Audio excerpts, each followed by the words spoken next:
I'm joined now remotely by BHF-funded researcher Dr. Loreena Hill and also by Alan Owen, who has survived a cardiac arrest.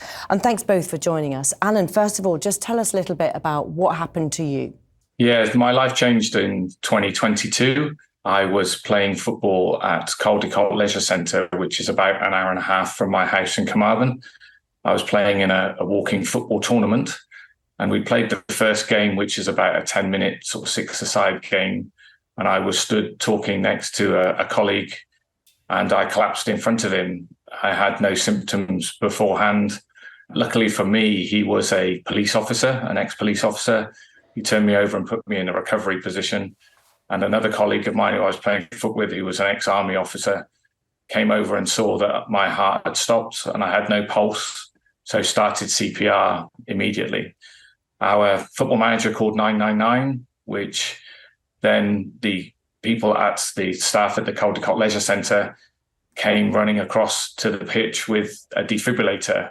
They gave me 3 shocks of the defib within 8 minutes of my heart stopping. Then an air ambulance landed within 20 minutes, and a first responder called Ruby came out and assessed me and realised that I was in a poor condition and needed to be ventilated on the field.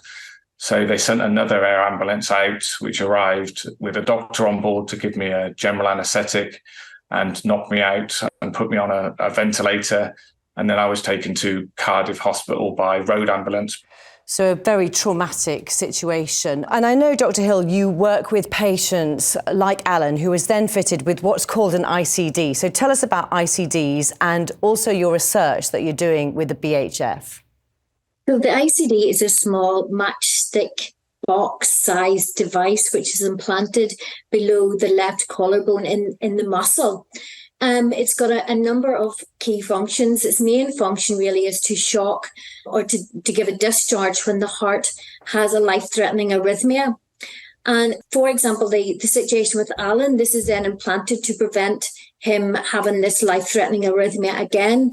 For other patients, for example, patients with heart failure, they may get the device implanted prophylactically to prevent them experiencing a collapse like Alan has described. The research that is funded by the BHF will develop an app. This app will provide them key information, easy to understand information that will be accessible to them on the functions of the device and how they can adapt to living with the device now that they have one.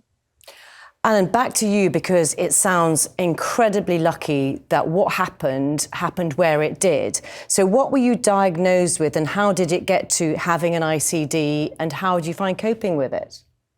So I was diagnosed with a condition called hypertrophic cardiomyopathy, which is a thickening of the heart walls, which means that the heart doesn't pump as efficiently as it should.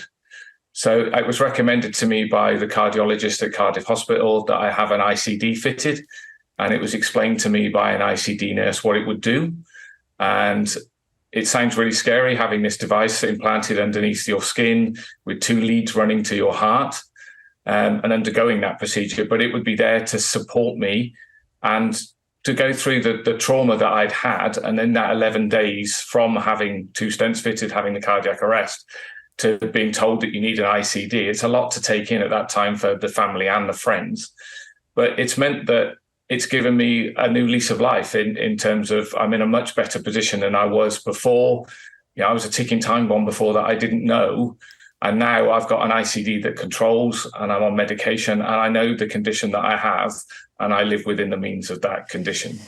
Yeah, and it's great to see that you are okay.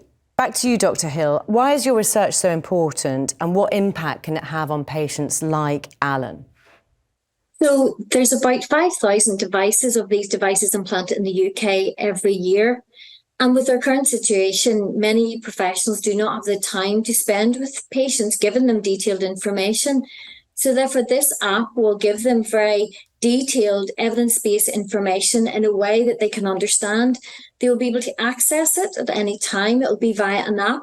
They will have different options, either to read it, animation, patient stories via videos, So it will really give them a lot of information, not just what's provided to them during either their hospital stay or clinic consultation.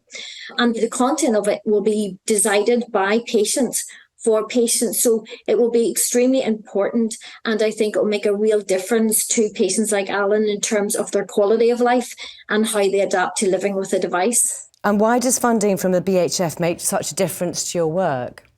Because it really has given me protected time from my current post in Queen's University to dedicate to this project, which has really came from clinical practice. And it's a real boost as a nurse, as a heart failure nurse, to get this, because often nurses, allied professionals, don't have the opportunity to step out of their normal daily work and dedicate time to do research on projects that they really think is of value to themselves, their patients and their profession. Alan, explain to us why Dr. Hill's research and what she's doing is so important to patients like you with an ICD. When you get fitted with an ICD, it's life-changing. And you've just done, for me, I undergone a real traumatic experience, and so had my family. And then you're bombarded with information. You need to ensure that you've got the correct information in order to be able to understand what this device will do. And this research and this app will give not just the patient, but will give the friends and family all the information that's needed about an ICD. You've made a really good case for it. Alan, Owen, thank you very much. Good luck with your continued recovery. And Dr. Loreena Hill, thank you both very much. Thank you. Thank you.